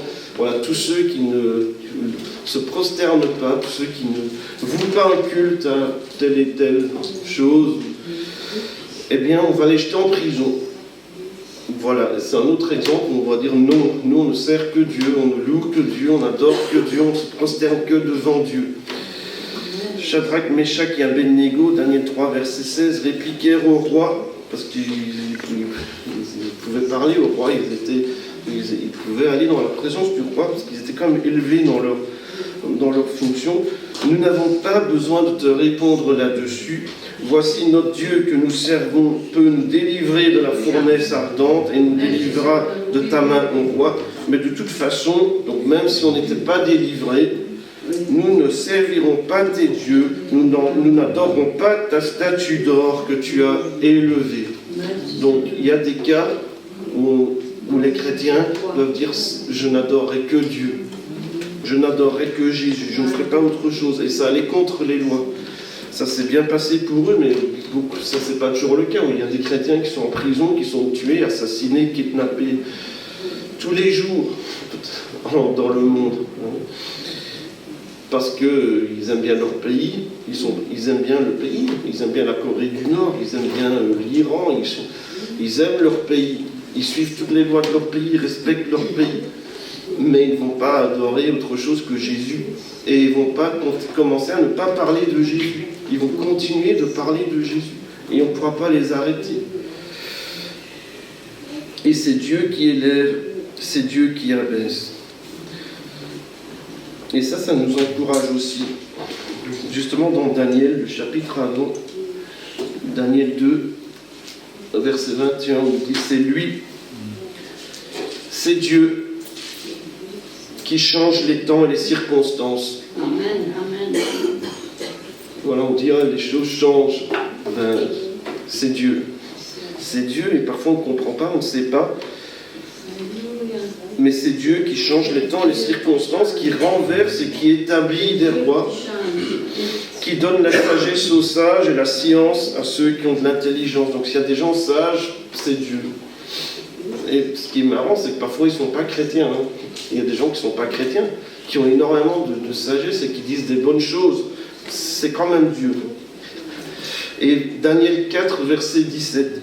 Cette sentence est un décret de ceux qui veillent, cette résolution une ordonnance des saints, afin que les vivants sachent que le Très-Haut domine sur le règne des hommes, qu'il le donne à qui il lui plaît, et qu'il élève même le plus vil des hommes. Donc Dieu donne le règne à qui il veut. Et il élève, il pourrait élever le pire, s'il avait envie, il fait ce qu'il veut. C'est Dieu qui domine sur tout. Psaume 75, je vous dis des versets en vitesse. Psaume 75, verset 7, ce n'est ni de l'Orient, ni de l'Occident, ni du désert que vient l'élévation. Dieu est celui qui juge, il abaisse l'un et il élève l'autre.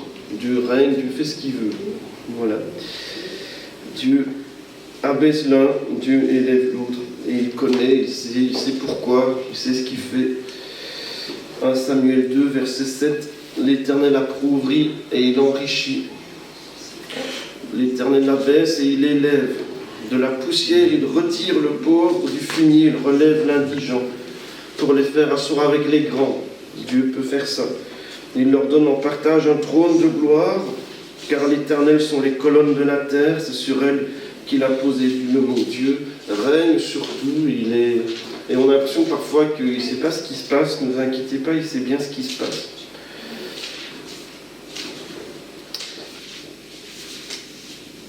Et on vous encourage dans la Bible à prier.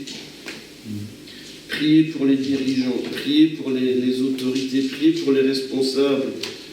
à tous les niveaux, au niveau de votre travail, priez pour votre patron, priez pour le gérant, le manager, priez pour le directeur de votre école, le procureur, le préfet, priez pour les professeurs, les profs, même du cours de français. Voilà, priez pour les autorités, les échevins, les bourgmestres, le gouverneur, les députés, les ministres, au niveau de l'Europe, au niveau de la Belgique, au niveau de votre pays, en Afrique, en Asie, en Amérique du Sud. Priez. 1 Timothée 2, verset 1 à 7, j'exhorte donc avant toute chose, donc c'est la chose, avant toute chose, ça veut dire que c'est vraiment la première chose, hein, la priorité avant toute chose, donc la priorité.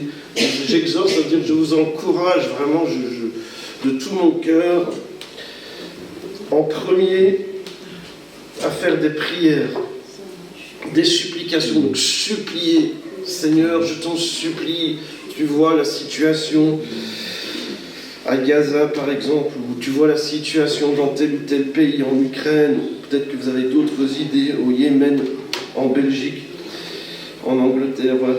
Tu vois la situation, des requêtes, donc des demandes, des actions de grâce, parce qu'on dit merci à Dieu, mais des actions de grâce, pas juste dire merci à Dieu. J'aime mieux le mot action de grâce que le mot dire merci, parce que dans le mot action de grâce, il y a le mot action. Hein. Faire quelque chose pour dire merci. Des actions de grâce pour tous les hommes, tous les humains. On prie pour tous les êtres humains, toutes les femmes, tous les hommes. Ça fait une grande liste. Hein. Vous tournez à la maison à midi, vous allez commencer à prier pour tous les gens que vous connaissez. Puis les gens qui passent à la télévision, dans les journaux, dans les infos. Ça va faire beaucoup de monde, je pense que vous n'aurez pas fini aujourd'hui. Priez pour tous les hommes. Et puis verset 2, pour les rois. Il n'y avait pas de président au temps de Paul, ça n'avait pas été inventé encore, je pense.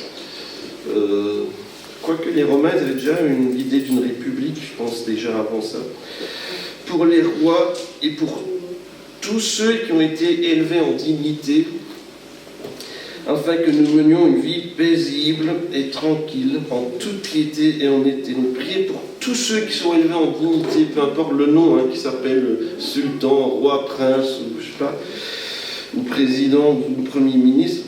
Priez pour tous ceux qui sont élevés en dignité, afin que nous menions une vie paisible, pas paisible parce que c'est confortable, mais paisible parce qu'on a le droit de parler de Jésus sans qu'on nous en lui. C'est ça qui intéresse Paul. Hein. En toute piété et honnêteté, parce que les chrétiens veulent pouvoir être honnêtes, hein, aussi, qu'on puisse vivre une vie où on a le droit de partager ce qu'on croit.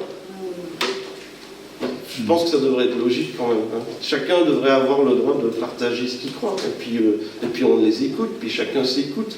Ça devrait être comme ça. Verset 3, cela est bon et agréable devant Dieu notre Sauveur, qui veut que tous les hommes, toutes les femmes, que tous les humains soient sauvés et parviennent à la connaissance de la vérité. Dieu voudrait que tout le monde soit sauvé, que pas un soit perdu. Et donc il nous demande de prier surtout pour que dans ce pays on puisse amener des gens à Dieu, qu'on puisse parler de Jésus, que ce soit facile de parler de Dieu, de Jésus, puis il y en a qui vont accepter, il y en a qui ne vont pas accepter, il y en a qui vont nous écouter, il y en a qui ne vont pas écouter, nous on va écouter les autres aussi, hein, ça doit aller dans les deux sens. Hein. Et si on veut parler à quelqu'un, il faut aussi écouter les personnes aussi. Mais Dieu veut sauver, et il faudrait qu'on puisse être paisiblement pouvoir partager avec les gens sans avoir peur de ce qui pourrait arriver. Il y a un seul Dieu. Ça c'est révolutionnaire. Hein. C'était révolutionnaire du temps de Paul. Je ne crois pas que ça a beaucoup changé. On parle d'une culture, on parle d'un monde où, à part les juifs et les chrétiens, les gens, ils avaient je ne sais pas combien de dieux. Hein. Les Romains, les Grecs, tous ces gens-là, ils avaient des centaines de dieux, ils avaient un dieu pour tout. Et les choses de la nature, c'était des dieux, l'arbre, le nuage, le soleil. Ils avaient des dieux, ils avaient des temples énormes, des trucs extraordinaires, comme le temple d'Éphèse. Et je pense que Timothée il était à Éphèse. Il y avait des temples extraordinaires dédiés à des dieux qui allaient les délivrer quand il y avait des guerres, ou toutes sortes de choses. Et il y avait des dieux pour tout. D'ailleurs, Noah, il a dû en étudier une partie pour vendredi, ça ne lui a pas beaucoup plu d'ailleurs. Hein. Il y avait une page de dieux romains à étudier, le dieu de quoi, le dieu de ci, le dieu de cela. Et ils avaient, il y avait toutes sortes de dieux, puis il y avait aussi des demi-dieux en plus. Enfin, et Paul vient leur dire à ces gens-là, il n'y a qu'un seul Dieu. Ça allait complètement à l'encontre de ce que les gens pouvaient même imaginer dans leur tête. Et il y a aussi un seul médiateur entre Dieu et les hommes. Donc il y a un seul qui se tient entre le ciel et la terre et qui fait le lien entre les deux et qui intercède et qui dit Dieu sauve-les et qui a même été donné sa vie pour nous. Hein, d'ailleurs sur la croix il était en quelque sorte entre le ciel et la terre. Hein, puisqu'il a été élevé sur une croix. Donc c'est Jésus qui s'est donné lui-même en rançon pour tous. C'est le verset 6. C'est là le témoignage rendu en son propre temps. Bon, c'était pas très longtemps après, en fait, que Paul écrit à Timothée. Mais voilà, Jésus est le seul médiateur. Il y a un seul Dieu. Et donc il faut que les gens le sachent, parce que sinon ils ne seront pas sauvés. Et c'est pour ça que Paul dit ça. Ils ne seront pas sauvés parce que Jésus a donné sa vie. Il s'est donné lui-même en rançon pour tous. Il n'y a pas de plan B. C'est Jésus, c'est Dieu qui sauve tous ceux qui croient en Jésus. Et on a lu tous ces versets qui disent en lui, vous avez toutes sortes de bénédictions dans les lieux célestes. En lui, vous pouvez vous tenir devant Dieu. En lui, vous avez reçu cette grâce qui est glorieuse et qui nous donne envie de louer Dieu. En lui, Dieu nous a choisis. Et il n'y a pas d'autre façon d'être sauvé. Et il faut que les gens le sachent. Et pour que les gens le sachent, il faut qu'on vive dans un pays où on a le droit de le dire. Donc, et pour vivre dans un pays où on a le droit de le dire, il faut prier pour les autorités. Prier pour les gens qui sont dans des positions qui pourraient influencer cela. La Bible nous dit de prier aussi, pas juste pour les autorités. Vous avez vu, il faut prier pour tous les humains. Ça a l'air d'être vraiment prioritaire pour Paul. On a l'impression que Paul il faisait que voyager, partager l'évangile. Moi, j'ai l'impression qu'il passait beaucoup de temps à prier. D'ailleurs, il y a des endroits où il était pendant longtemps. Hein. Il restait parfois des semaines, des mois, même des années dans certains endroits. Et nous, on n'a que quelques histoires. Et s'il passait peut-être des journées, des nuits à prier pour les gens, pour les villes, pour les nations, pour les peuples. Je sais qu'il se promenait, parce qu'il se promenait dans Athènes, il se promenait dans la ville, peut-être qu'il priait. Il se promenait, il priait pour les gens, il priait pour tout ce qu'il voyait. Il voulait que les gens soient sauvés, il ne jugeait pas, il ne condamnait jamais les gens. Mais il disait, Seigneur, tu vois ces lieux, ces endroits, ces restaurants, ces écoles, ces statues que les gens ont. Je te prie que tu agisses. Je te prie que tu les sauves. Tu vois ce qui est important pour eux dans leur culture. Parce que je te prie vraiment que tu sauves ces gens. Et Paul priait pour que les gens soient sauvés. Et il nous encourage à faire le même. Il nous dit que c'est la priorité. Hein. J'exhorte donc avant toute chose à prier que les gens soient sauvés, que les gens connaissent Dieu et qu'on puisse parler de lui. Psaume 22, verset 8. C'est Dieu qui domine sur les nations. Verset 28, psaume 22, 28, Dieu domine sur tout. Dieu est le roi, c'est à lui le règne, il domine sur les nations. Et même tous les rois, tous les puissants, tous les ministres, tous les empereurs et les présidents et les bourgmestres et toutes les maires et tout ce que vous voulez de toute l'histoire, tous les puissants de la terre se prosterneront devant lui. Voilà, il est le roi des rois et le seigneur des seigneurs. Et tous les rois seront obligés de se prosterner devant lui. Il y en a qui le feront et qu'ils le font peut-être déjà, parce qu'il y a des gens dans les autorités qui sont peut-être chrétiens.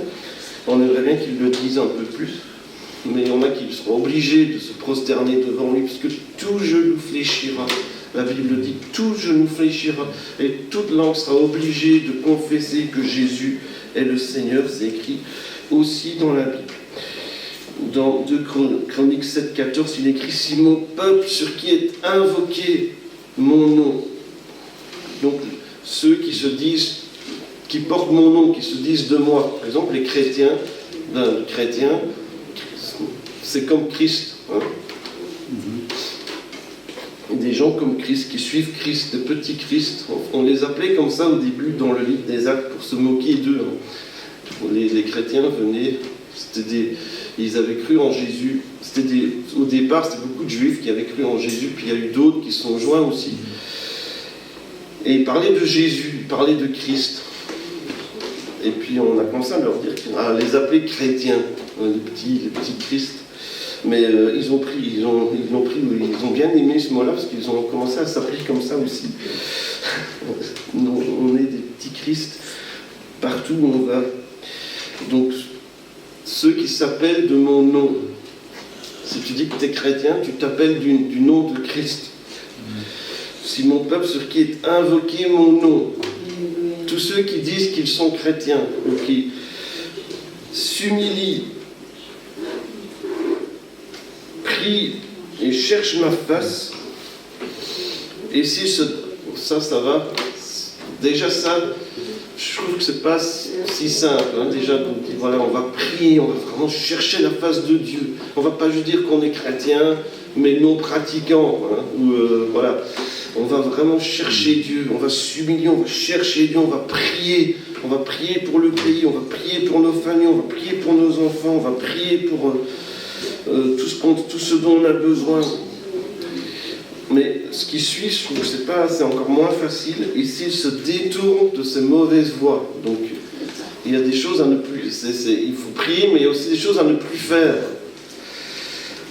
Alors, je l'exaucerai des cieux, je lui pardonnerai son péché et je guérirai son pays. Donc Dieu peut guérir des pays. Est-ce que Dieu peut encore guérir des pays aujourd'hui? Moi, je crois plus.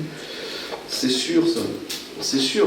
Dieu peut transformer complètement des pays, même qu'on croyait qu'il n'y avait pas d'espoir pour ce pays-là. Ils sont trop loin dans leur plan, dans leur idée. Dieu peut guérir des pays, mais il faut que des gens crient à lui. On va pour terminer Jérémie 29, 7, comme ça on revient au début, hein, où Dieu avait choisi Jérémie, même avant qu'il soit né. Vous vous souvenez? Jérémie, il nous dit de prier pour l'endroit où on est, pour la ville où on est, pour le lieu où on habite. Et même si les gens autour de nous ne sont pas chrétiens, même si on est une minorité, c'était le cas, pour rechercher le bien-être de la ville où je vous ai mené en captivité. Donc, ils ont été amenés en captivité parce qu'ils n'avaient pas suivi Dieu, ils avaient eu des autres idoles, ils avaient fait tout ce que Dieu avait dit de ne pas faire dès le livre de l'Exode, et encore dans Nombre, et encore Deutéronome, et encore après, Dieu avait dit, si vous faites ces choses, vous allez aller en exil. Et dès le début, ils ont fait ces choses. Donc, Dieu a été patient pendant des centaines d'années, en fait. Mais ils ont été amenés en exil, mais Dieu ne les a pas vraiment abandonnés, en fait. Dieu était quand même là, parce que Dieu est Dieu partout. Dieu n'est pas limité à un pays. Dieu est Dieu partout. Dieu était Dieu à Babylone, Dieu est Dieu à Babylone. Il les voyait. D'ailleurs, l'histoire de Daniel qu'on a lue, ça se trouvait, ça se passe en exil aussi. Dieu était là aussi. Dieu est partout. Mais ils étaient entourés de gens polythéistes qui vivaient... Donc il y avait plein de dieux différents qui faisaient des choses atroces, d'occultisme, de magie, et même de sacrifier des enfants pour plaire à leur dieu, des choses comme ça. Donc, ils étaient entourés de gens comme ça, absolument atroces et abominables. Ils avaient été conquis par ces gens-là, et ils avaient été emmenés là, loin du temple. Et pour eux, bon, ils devaient aller au temple pour pratiquer leur religion. Ils n'étaient même pas capables de pouvoir pratiquer leur religion ou quoi que ce soit. Ils étaient en captivité, au milieu de gens qui faisaient toutes les choses que Dieu avait dit que c'était abominable. Et ils étaient là. Eh bien, Dieu dit, recherchez le bien-être de la ville où je vous ai emmené en captivité, priez l'Éternel en sa faveur, parce que votre bien dépend du sien. Parce que si l'endroit où vous êtes, la ville, le pays où vous êtes va bien, ben vous aurez plus de chances de trouver un travail, d'avoir un logement, etc. Voilà. Donc, votre bien-être dépend du sien. Priez pour l'endroit où vous êtes, priez pour l'endroit où vous habitez, priez pour votre quartier, priez pour votre ville, pour votre province. Ne critiquez pas, mais priez, parce que si ça va bien, ça ira bien aussi pour vous, puisque vous êtes là, puisque vous vivez là aussi. On va prier pour terminer justement. Et ceux qui doivent bouger leur voiture, ben vous avez 2 minutes. Hein, donc je vous conseille de le faire parce que la dernière fois que Diodoro est venu, que c'était le carnaval, on a amené sa voiture, il a dû aller à Stambert la rechercher et il a dû payer. Donc voilà, si votre voiture est dans la rue, je vous conseille de partir la bouger. Voilà, merci Seigneur pour ces moments qu'on peut passer ensemble dans ta présence. Tu es le Dieu qui règne sur tout.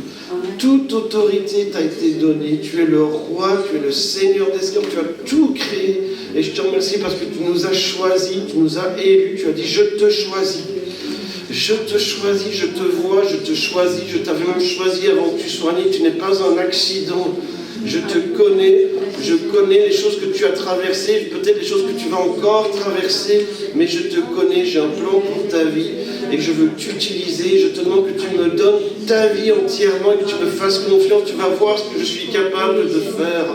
Marche avec moi, cours dans la voie qui t'est ouverte, comme on a lu tout à l'heure. Je suis Dieu, je suis un Père qui prend soin de ses enfants et il n'y en a aucun autre, il n'y a pas d'autre moyen d'être sauvé qu'en croyant en Jésus. Il est le seul chemin et nous te bénissons, nous te louons, Père, ce matin de toutes les bénédictions que nous avons dans les lieux célestes en Christ. En lui, nous pouvons nous tenir devant toi, saints et irrépréhensibles. En toi, en lui, nous avons la grâce et nous voulons te remercier, Seigneur, pour tout ce que tu veux faire, tout ce que tu as déjà fait dans nos vies. Et nous prions pour notre pays, nous prions pour ces élections qui ont eu lieu, nous prions pour notre ville, nous prions pour des élections qui ont lieu peut-être dans d'autres pays, pour les pays dont nous venons. C'est-à-dire que vraiment que ta gloire éclate, que ce soit des pays et des régions, des quartiers, des villes où on a le droit de partager l'évangile en toute liberté, que les chrétiens soient courageux, que les chrétiens soient zélés pour parler de Jésus, mais sans écraser les autres, sans embêter ou harceler les gens, mais qu'on puisse avoir des conversations et qu'on puisse parler avec les personnes et que ce soit édifiant, que tout le monde soit content, que tout le monde soit béni par les conversations qu'on peut avoir ensemble et que des cœurs s'ouvrent à l'évangile, que des cœurs, peut-être petit à petit, mais que des cœurs commencent à s'ouvrir à toi, s'ouvrir à Dieu dans le nom de Jésus. Et merci Seigneur de faire des miracles dans les vies. Je prie vraiment que nos villes deviennent des villes où on peut justement avoir des conversations et parler, dialoguer, partager, écouter. Et puis encourager des personnes, puis encourager aussi, apprendre les uns des autres, et puis que les cœurs s'ouvrent, parce que tu veux que tous soient sauvés, tu veux que les gens soient sauvés, tu veux qu'ils puissent être avec toi, tu veux qu'ils puissent être dans ta maison. Merci Seigneur Jésus, je te prie vraiment que les autorités, des fois on ne comprend pas, puis les élections et tout ce qui se passe, et puis ce qui se passe dans les pays, puis parfois on peut être quand même inquiété, ou parfois on est peut-être content, mais Seigneur, je te prie vraiment que quoi qu'il arrive, que les autorités rendent facile de partager l'évangile, d'aller à l'église, de lire ta parole, qu'il n'y ait pas de bâton dans les roues pour empêcher les églises, qu'elles soient petites ou qu'elles soient grandes, mais que vraiment ce soit facile et de plus en plus facile pour l'église dans ce pays, dans cette Europe et dans d'autres pays d'où nous venons aussi. Parce que c'est ça qui est le plus important. Merci que les lois qui sont passées, qui sont signées, Seigneur, dans ce Parlement, que ce soit le Parlement wallon, le Parlement de Bruxelles, ou même le Conseil communal de nos villes d'où nous venons, que ce soit des lois qui soient bonnes pour les chrétiens et pour les églises, et pas encore des problèmes administratifs, et je ne sais pas encore quoi, et qui embêtent encore. Merci Seigneur, dans le nom de Jésus. Merci Seigneur Jésus d'agir, et qu'on ait vraiment ce cœur de, avant toute chose, je vais prier pour tous les gens que je connais, je vais prier pour tous les gens que je vois dans les infos, à la télé, tous les gens que je vois dans les nouvelles, je vais prier pour eux, que je les aime ou que je les aime pas. Toi, tu veux que tous soient sauvés. Et d'ailleurs, fais que je les aime, d'ailleurs, si j'aime pas des gens. Merci Seigneur Jésus. Amen. Que Dieu vous bénisse. Et si vous voulez parler encore, vous priez ensemble, on est disponible aussi.